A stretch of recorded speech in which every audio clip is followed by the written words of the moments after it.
Normally, when you think about the intersection of sports and religion, you think about someone like Tim Tebow, who was a football player but very religious, and he would wear eye black in college that had Bible verses on it. He made no secret of Tebowing and, getting down on his knees and praying to God whenever he did play the game. But that's the sort of thing you expect to see. Individual players thanking God and expressing their faith. What you don't expect to see, especially in college or the professional football leagues, are teams that are Christian.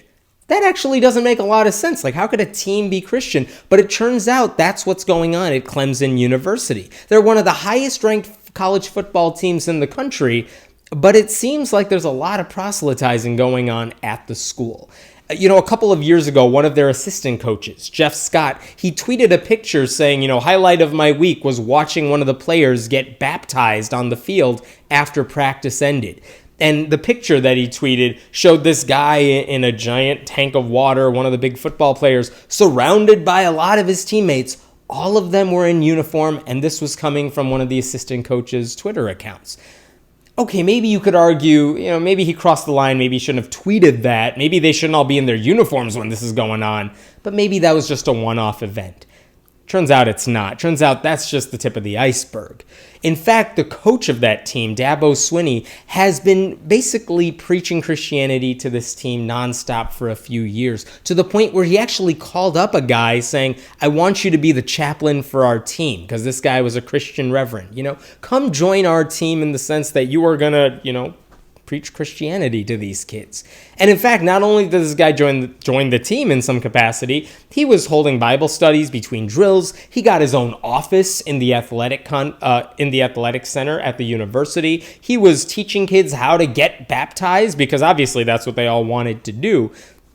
Normally, if students on the team wanted to have a chaplain, that's actually legal. They could have some, religious mentor who applies to everybody. It's not just someone who helps you become a Christian, but someone who is kind of a spiritual guide for everybody on the team. That's not what this was. This was a Christian pastor who was there to preach Christianity to the students. And it got worse from there. The Freedom from Religion Foundation actually requested public records of their emails between the coach and the pastor and the athletic office, basically to find out what is the relationship between the coaching staff and the religious guides on this team. They also found out that in 2011, this coach told the entire team they were going to a breakfast for the Fellowship of Christian Athletes organization, where some of the teammates were going to testify about why they believe in Christ. And it got even worse. He was renting out coach buses to transport the entire team to this place. So money that was supposed to be spent on the team was being spent to baptize them and get them to accept Jesus. Now, think about this. Here's why this is a problem for me. It's not only the fact that this is religion on the football field. The coach kept saying, this is all optional. No one has to do this. I'm not going to punish anyone if they don't. But that's a ridiculous thing to say, especially in a competitive football environment.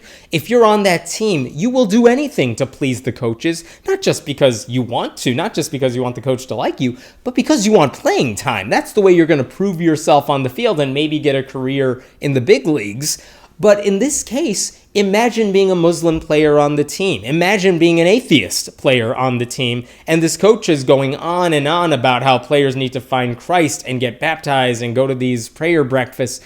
What are you going to do? Are you really going to say no to that coach? You're afraid your playing time's going to get cut. You're afraid he's going to look at you. He's going to think badly of you if you don't go. There is a lot of pressure to pray if you want to play. And that's absolutely the wrong way it should be. And I'm sure the coach will deny all this. He'll say, no, I don't have any problem with students who don't want to do this. But if you don't have a problem with it, then don't do it. Let kids do it on their own time. Go ahead and practice your religion yourself on your own time. If you think about the sort of articles you've read in the past several months, you can probably name a gay college football player these days because they're coming out now, and it's good to see them feel comfortable enough to come out. But how many atheist football players, especially in college, how many atheist football players in college can you name? Honestly, I can't think of a single one in the college circuit who's playing at a high level on a top-ranked team. I can't think of one. And it seems weird that something that should be okay to say, like, I don't believe in God, but I play football and I do it really well. You would think that would be a harmless thing to say.